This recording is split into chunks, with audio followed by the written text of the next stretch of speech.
Achatou, il est un personnage, vous l'avez peut-être déjà aperçu car justement, il ne passe pas inaperçu. Étienne Nelson est amateur de bolidage, à savoir du tuning, et c'est vraiment très étonnant. Christelle Gilbert l'a rencontré. Je mets le code. Ensuite, je mets le contact et j'appuie sur le bouton rouge.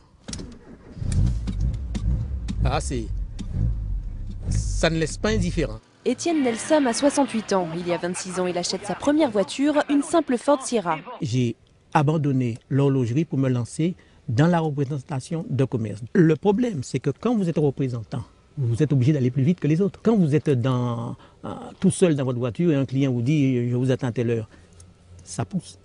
Alors donc, je me suis rendu compte il va falloir que cette voiture soit performante, beaucoup plus performante. C'est là qu'une drôle d'histoire commence. Elle n'avait rien, elle était tout à fait ordinaire. C'était au début, ça? C'était au début. Et c'est après ça que je me suis mis à vraiment travailler là-dessus.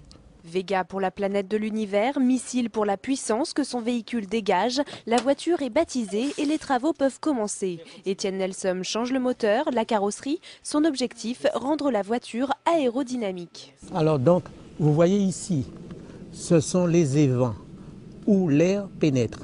Vous voyez, il y en a 1, 2, 3, 4, 5, 10 et tous les autres petits qui sont à côté. Il y a beaucoup moins d'air qui sort que ce qui rentre. Le peu qui sort sont compressés et ça vous donne une poussée dans le sens de la marche. Nous avons les béquets, ce qu'on appelle les béquets. Eh bien, avec ça, écoutez bien, vous en avez 80 kilos là. Ça ne paraît pas, hein? Pour se passionner, la Vega Missile est unique. 25 litres au 100, 935 chevaux, et à 380, vous n'êtes pas encore à la moitié de l'accélération. Donc, qui veut dire, c'est quelque chose à ne pas mettre entre toutes les mains. Parce qu'avec Vega Missile, vous êtes satellisé, vous êtes dans un autre monde, vous êtes sur une autre galaxie.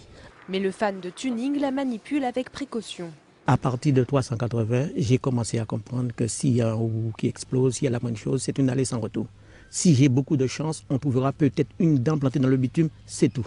Espérons qu'il n'aille pas trop vite. En attendant, le père de la Vega Missile cherche un sponsor. Il est également prêt à exposer son bijou dans des salons. Cette fois, ils sont partis, les fous du volant. Et Monsieur Nelson cherche des sponsors pour sa Vega Missile car il souhaite tout simplement changer les roues de sa voiture.